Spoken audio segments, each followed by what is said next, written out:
My name is Bob Whitaker. I'm the state rules interpreter for the state of Florida, and I'll also be your clinician for the 2019-2020 rules presentation video. Robbie Lindeman with the Florida High School Athletic Association, Director of Athletics. I want to welcome you as you watch this 2019-2020 rules presentation on wrestling that Bob Whitaker will be putting together for our officials and our coaches.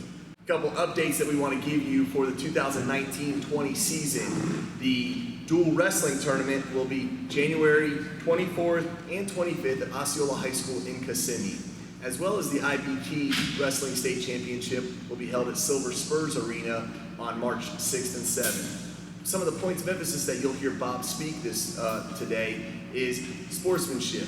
We want to emphasize sportsmanship throughout the state as you compete on the mat. We look forward to a great season. If you have any questions, feel free to reach out to our office. This year, there are 17 changes in the wrestling rules. Fortunately, most of them have to do with the uniforms. I'm going to start right with that one. Beginning this year, any combination of the uniform is allowable by rule, which is the traditional singlet, the compression shorts, compression shirt, the shorts designed for wrestling, and the wrestling shirt that goes along with it, as long as it's tucked in, are legal. The rule change this year has to do with undergarments. In all combinations of all uniforms, they must wear a suitable undergarment, which covers their buttocks and the groin area. Female wrestlers have to wear a suitable undergarment that completely covers their breasts. During weigh-ins, a suitable undergarment, none of this has changed. A suitable undergarment that completely covers the groin area, completely covers the buttocks, shall be worn. Female wrestlers must wear a sports bra during weigh-ins. During the wrestling, your uniform, a suitable undergarment shall be worn under all combinations. This is to eliminate the risk of exposure, and a light color uniform that becomes wet through perspiration keeps the modesty level at a minimum. Rule 413, 7.6 and 6D has to do with the shoelaces. As in the past, shoelaces have to be secured by a mechanism that's part of the shoe, by taping them to the shoe. This year, the committee has endorsed double knotting as a form of securing the shoelaces. But you have to be careful. If you choose to double knot and it comes untied during wrestling, a stall warning will be issued. And again, the key word is if you choose to go that route, in other words, double knot, and it comes undone, you will be charged with a stalling penalty. 414, which has to do with the headgear, the National Federation has suspended this rule for this year, based on the fact that there are many headgear that are out there that have logos that are embossed in them. They cannot recall all of them, so you will be allowed to wear them only for this year. In Florida, there are no patches and no tape is allowed on the headgear of any kind. This is something that the official will penalize quickly if you come out on the mat with a sticker or medical tape on your headgear. One of the biggest things we had this year is the hair rule. This has been changed tremendously. As of this season, all hairstyles are considered legal. They cannot be abrasive, but all hairstyles are going to go with longer hair, dreadlocks, cornrows, twists, ties, anything like that. They are legal hairstyles. The only difference is they have to still meet the length requirement. Based on that, if you choose to wear your hair in a length that is too long, you have to secure it by either wearing a legal hair covering that attaches to the headgear, or this year you may secure them, make a man bun with rubber bands. Again, rubber bands is the only thing that we're going to allow. No scrunchies, twists, ties, anything like that will be allowed. It must be a rubber band. Coaches, we recommend that you bring an extra supply of rubber bands with you, so in case one of them does come out or breaks, we'll be able to treat it like legal equipment that has become illegal through competition. Now, one other thing that goes along with that. If you put your hair up in a bun and it repeatedly comes out, the first time it's going to be a timeout for the official, fix it up, put it back in. If it comes out again, we're going to charge you with injury time. Again, they need to be put in right. Also, if you choose to go that route, you must have them in, your rubber bands in your hair when you come to weigh-ins. Same as a legal hair cover, you would have to show it. If you're going to wear your hair and it's too long, you must have the rubber bands in at time of weigh-ins.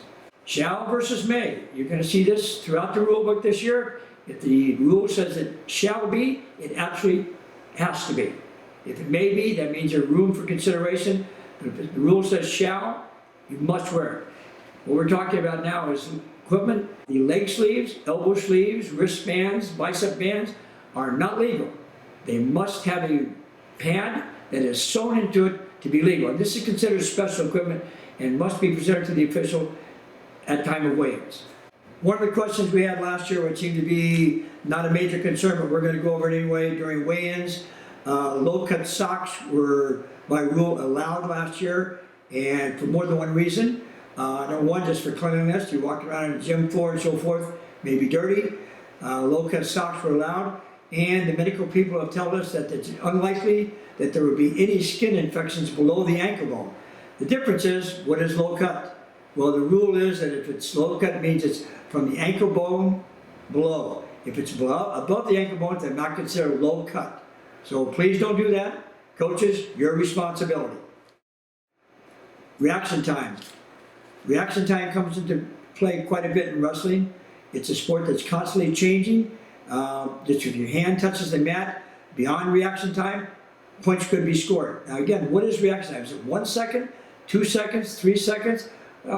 2 seconds is an awfully long time. It's how long it is for a fall. So 1 second is a pretty good measure of what it would be. And kind of think of it this way. If you put your hand on a hot stove, how quickly would you remove it? It'd probably be 1 second. So reaction time is going to be 1 second.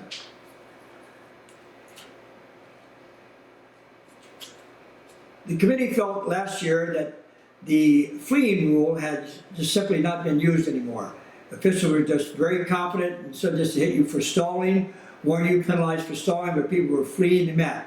This year, the committee has put in that fleeing the mat with eminent scoring situations is going to be. Now, what is eminent? Eminent, forthcoming with high probability. And it must be a situation where they could possibly have been scored upon. If they do, it would be a fleeing call, a technical violation. Other than that, any other time going out of the wrestling area would be a stall warning or stall point. Probably the single most important part of the rules this year have to do with the head and neck injuries and the concussion protocol.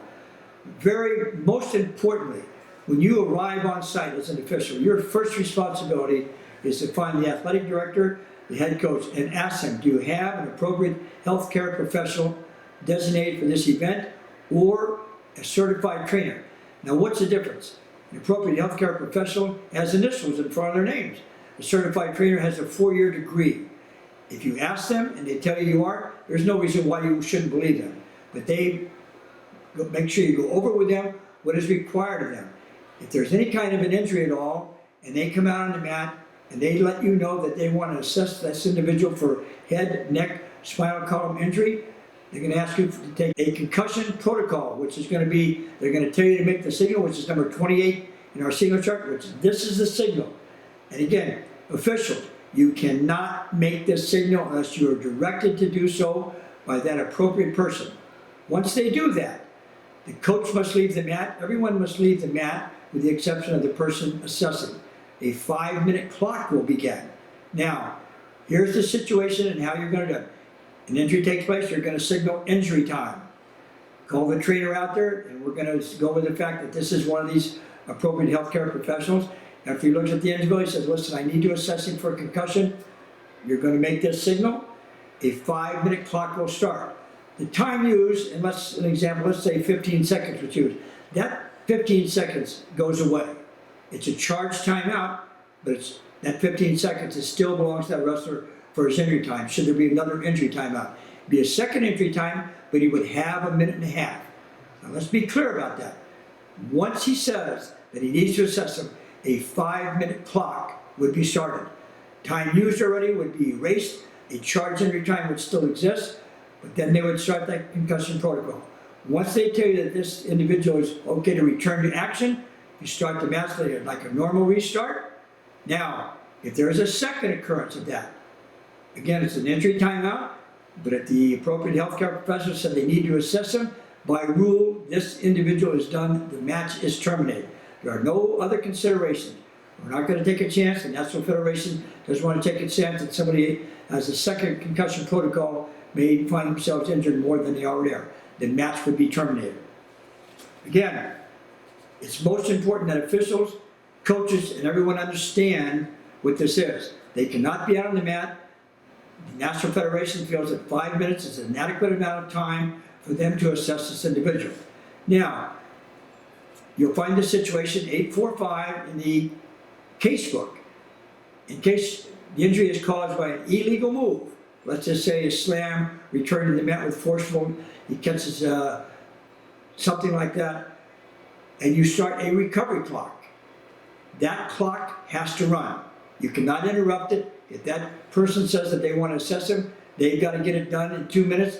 The match is over in 2 minutes. That is recovery time. That's only based on if there is something where you deem that it was illegal, and you assess them and you start a recovery clock. Most importantly, 2 clocks cannot run simultaneously. Recovery time, we already know about that one. If 2 minutes runs out, the match is over. That injured wrestler, since it was by illegal action, is going to win the match by injury default. Make sure we understand that. Now, let's go one step further and say this is not illegal action. Comes out, you charge him with an injury timeout. The appropriate healthcare professional says, I want to assess them for a concussion. You make that signal to the table, you start the 5-minute clock. Now, once he's assessed him, all of a sudden the injured wrestler starts to bleed through his nose, his mouth, his ears, what have you. What would be the rule here? Simply, blood time supersedes all other time. You would stop the concussion clock, you would start the blood time clock. Once the blood is entered, after you made this signal to the table, that clock would stop, that time would be recorded, the concussion protocol 5-minute clock would continue. Under the rules this year, they've taken stalling out of the progressive chart and put it in its own progressive chart. In other words, it's warning, penalty 1, penalty 1, penalty 2, disqualification.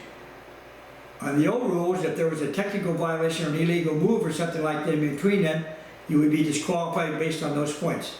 This year the rule is separate. Penalty points are separate, stalling points are separate.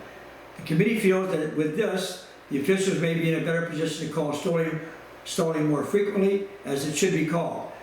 Problem being that we're going to have to educate our scorekeepers that now, when they go to you check with the scorekeepers, you're going to say, hey, there's a new situation.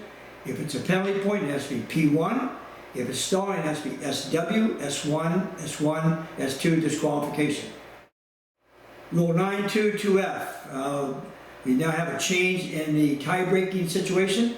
That under the rules before, the team that has the most or the least amount of forfeits would be declared the winner. Again, the team with the least amount of forfeits would be declared the winner. Sportsmanship has become a tremendous endeavor for all of us. More and more wrestlers are using bad language, exhibiting unsportsmanlike activities. If they lose, they're throwing their headgear, they're throwing their anchor bands, they're throwing anything. It needs to stop. Coaches, you are responsible for your athletes. From the time we check in with you till the time they walk up the mat, they are your responsibility. You have to educate them. If they act inappropriately, our officials are going to penalize them. If you question this, it would be an unsportsmanlike act on your part. Again, you verified that the team was well-equipped, well-groomed, ready to wrestle, including their shoelaces being secured. You're 100% responsible for them for everything that they do. If they can't win appropriately and they can't lose appropriately, your team will be assessed a team point for their activities. Next in our presentation, we're going to do some situations on the mat which we believe should be addressed. We're going to show some stalling situations, some out-of-bounds situations. We're going to go through the complete concussion protocol procedure where the coach has to leave the mat, the appropriate healthcare professional lets you know what should be going on completely. We're also going to do some demonstrations on fleeing the mat, and some are going to be with an assistant, which he believes the official should have made a fleeing call, the official made a stall call. They're going to get together, they're going to talk about, they're going to get the call right. Helping us with our demonstration today are officials Mr. Alex LeBar on the left here, Mr. Doug Howard, Mr. Ryan Cody, Mr. Jordan Vasquez. They're going to be our wrestlers going to help us demonstrate. Under the new rules this year, the committee felt that officials were just not calling fleeing the mat anymore, even though it's still part of the rule book. We're going to show you a couple of demonstrations where wrestlers are fleeing the mat versus stalling. Set. Center. 2. Green. 1 green. Technical violation. Swing the mat red. Right. In this situation here, the wrestler, the red wrestler, clearly was avoiding wrestler on his way out. The other wrestler was able to secure his ankles for a takedown, but still the penalty point is involved. 2-point takedown, 1 point free in the mat. Set. We're good. Center. Out of bounds. Technical violation. Swing the mat red. 1 green. In this situation here, there is no question that scoring was imminent. Definition for imminent is forthcoming, high probability. Had they stayed on the mat, it's likely that the other wrestler would have scored a takedown here. Center. Center. Good. In this situation here, clearly the wrestler in red went out of bounds, but re-engaged came in, so there would be no stall call or fleeing the mat call in this situation. In this situation, we'll be using the assistant referee. Set. Center. Swing red. Out of bounds. Yeah. Okay. There's no stall call. Technical violation. Swing the mat. 1 green. In this situation, the assistant referee advised the official that in his judgment, he felt that the wrestler was fleeing the mat versus stalling. The official listened to him and changed his call accordingly.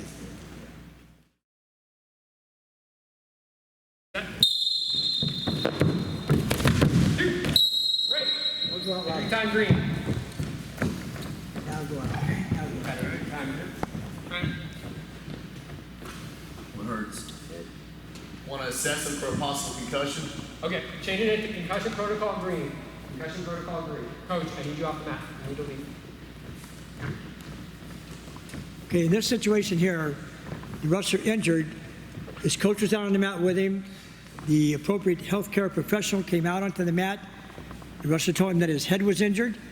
He said he needed to assess him. The official gave the right signal and directed the coach that he must leave the mat. During this 5-minute period, the only person that could be on the mat with that wrestler is that appropriate healthcare professional. If he deems that he cannot continue, that wrestler the match would be terminated at that point. Set. Right. Injury time green.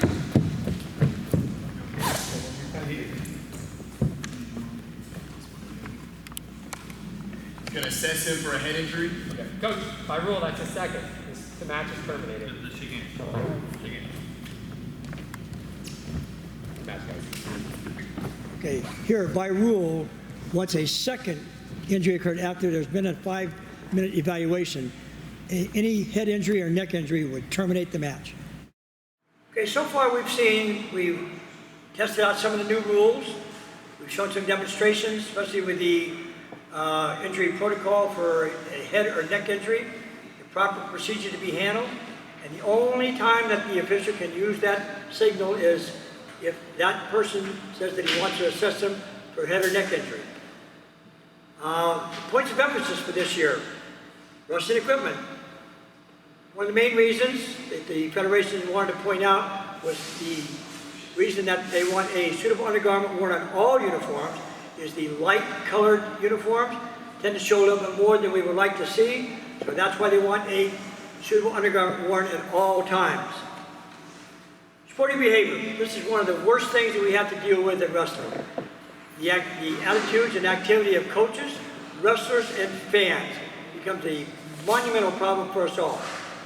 Officials don't have any leeway. We feel if somebody's acting in an unsportsmanlike manner, we will assess the penalty. This is the year that it's going to get really difficult on anybody. Coach, you know the rules. If you want to question the official on anything, you must properly report to the table, ask him the question. If he stands by his end, he will tell you that, Coach, my call is going to stand. You have to leave the table with that explanation. If you want to continue exploring the same question, the official will have no choice but to hit you with coach's misconduct and or unsportsmanlike, depending on what it is. Coaches, your job with wrestlers is to teach them how to win and certainly teach them how to lose. Somebody's going to win or lose in every match that we have. The wrestler, if he loses, he has to lose in a dignified manner. He can't throw his headgear, he can't do any dances, he can't do anything to demean his opponent. You must act in a sportsmanlike manner. This is your job. It's not the official's job to control it. It's your job. It starts in your practice room. It starts in everything you do with these wrestlers. You must teach that sportsmanship is paramount. FHSAA has gone a long way in helping officials and coaches learn what these procedures are. Gestures, throwing things are just plain not going to be allowed. Officials are going to penalize them immediately without hesitation. Again, we made special, anything that has to do with the head or neck is going to be treated very seriously by us, and we're going to err on the side of safety, which is the official job. We're going to call it, stop it. We'd rather protect the wrestler and have the coach upset with us that we stopped it too soon than risk this individual having some kind of an injury. We've gone over the new stalling rules. We've gone over the boundary lines. These are things that are important, the new rules, especially with the eminent scoring. Remember, eminent means that it's high probability, forthcoming. If the official calls that and says it's eminent scoring, there can be no discussion about it. You can't argue about it. You can question him, but you can't argue about it. And this will conclude our presentation for this year. My name is Bob Whitaker. If you need to get in touch with me, you'll see my name, email address, and my phone number. I'll be happy to answer your questions 24 hours a day. Thank you for this opportunity.